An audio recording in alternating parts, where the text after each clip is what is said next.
Our next finalist is Dr. Nabila Khan. So a quick round of applause for Nabila.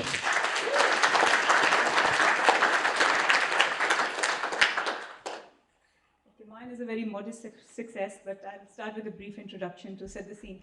I graduated in 1986, and I've been working ever since, so that's 23 years of working full-time, mostly full-time. And presently, I'm putting in about 10 to 11 hours per day, 4.5 days per week.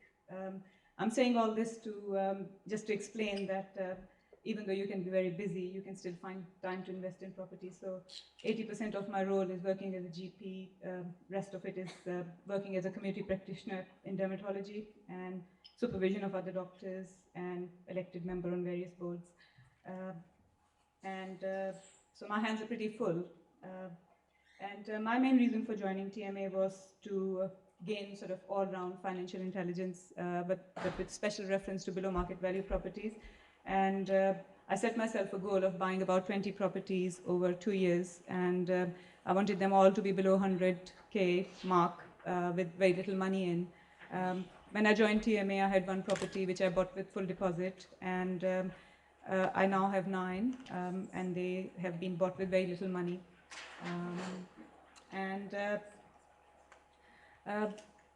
Really what this association has done for me has it's sort of given me the energy to my efforts, and they've sort of promoted a very goal-oriented behavior which has been very helpful for me, and they sort of promoted a can-do approach, and they've also provided a lot of enthusiasm, passion, conviction, and in a very gentle, persuasive way, so you don't sort of feel bullied into buying anything or rushing.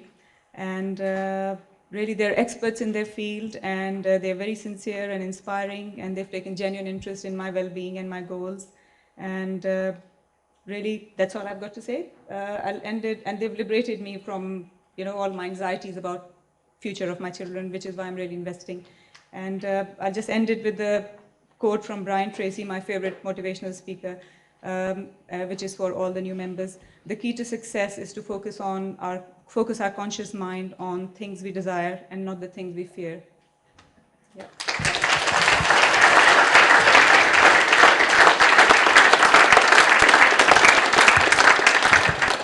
Okay, just before Peter comes up, I just wanted to mention the reason why we're bringing up the finalists for you to listen to their stories is because they're all following. It's all right, Jay. Come on. They're all following. Have you noticed how they're all doing slightly different strategies? They're not all doing the same thing. They're doing slightly different things. So you've got to come to, the realization that there's going to be a strategy in there somewhere that works for you. So if you listen to their stories, if you listen carefully, they're not doing everything. Glenn's not doing 11 things. He's doing maybe 2 or 3. Sue's doing 2 or 3. Maksum's doing maybe 2. Nabila's doing a couple.